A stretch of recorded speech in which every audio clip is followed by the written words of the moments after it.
Parallels, Skews, and Intersections.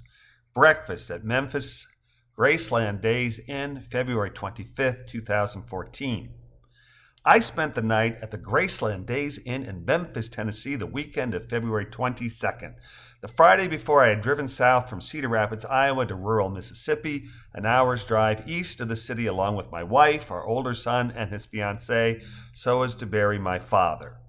My two brothers and their wives had flown down from Washington, D.C., and were taking an early flight back Monday morning, so we had elected to say goodbye to our sisters and drive to Memphis to facilitate my brother's travel plans so as they could awaken at an ungodly hour rather than an obscenely ungodly hour for their 6:30 a.m. flight. For those of you unfamiliar to the South, saying good morning is considered de rigueur. Total strangers in hotel lobbies will have intimate personal conversations with one another at hours that many in the Midwest and the North consider mandatory silence hours. Early morning hours where only grunts and whispers are considered polite to those from parts foreign to Dixie are considered perpetually in season to folks in those states that once constituted the CSA.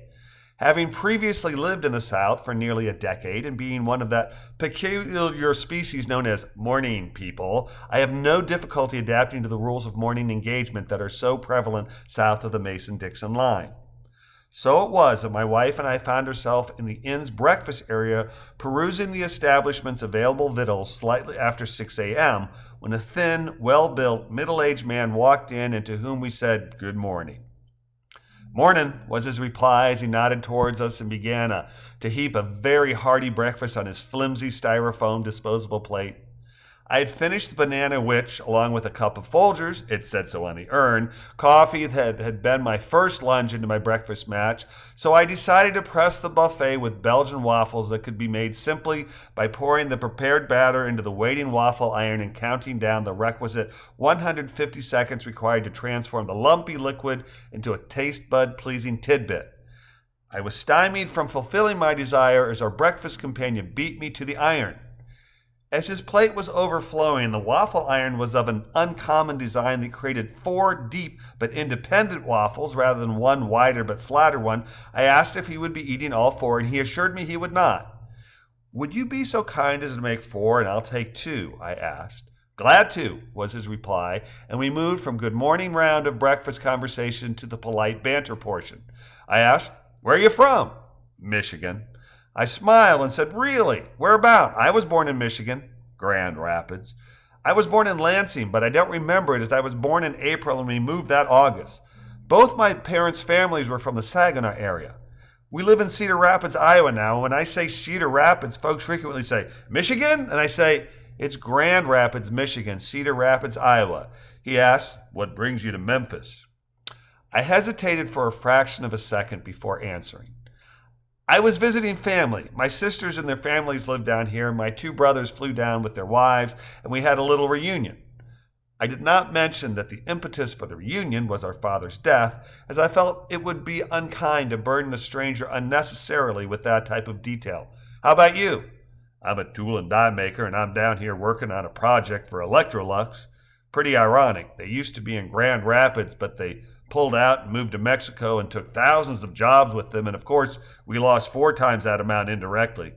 I nodded and said, "Yeah, my grandfather had a roofing business, and so did one of his sons, and I know things got pretty tight when jobs started leaving the state." Our conversation went on and on, so my wife excused herself, and we kept on talking about his 2 daughters and his son and my 2 sons. He was about my age, and after a while the conversation turned to poverty and how best to combat it, as well as the advantages people from more affluent areas and financially well-off families have over those that are without financial resources. We agreed on many things, though he was the Democratic Party chairman for his district, while I leaned more to the right in many cases, and we agreed that education was key to helping lift folks out of the cycle of poverty that grips so many in our country and our world, and that those who could least afford education should be given opportunities to receive it earlier and longer at little or no cost to them. Eventually, we got around to health care, and from there, his father. His dad had been misdiagnosed about 10 years earlier, and my dining companion felt strongly the doctor and the system were responsible for his dad's early demise. I was sympathetic to his loss and said haltingly and with difficulty, I wasn't going to say anything, but the reason my brothers and I were down here was because we buried our father on Saturday. This could have been quite a conversation stopper, but the opposite is what happened. We shared with one another about our dads, and it turned out both had been decorated Korean War veterans. Both had been loving men with hot tempers that could flare up without warning, and that we both loved and missed our dads. I stood up to leave, and we shook hands. I'm Matt Jeffries, he said. Keith Kennel, I replied. Sorry about your dad. Thanks. Good luck with your work here and in Michigan, and have a safe trip home. You too, were his last words as I departed. If we give folks a chance, the strangers that are all around us can become our friends, and we can gain knowledge and solace from them. We can learn that just because we don't agree with somebody on every detail, that we can still find common ground and share in our humanity with them.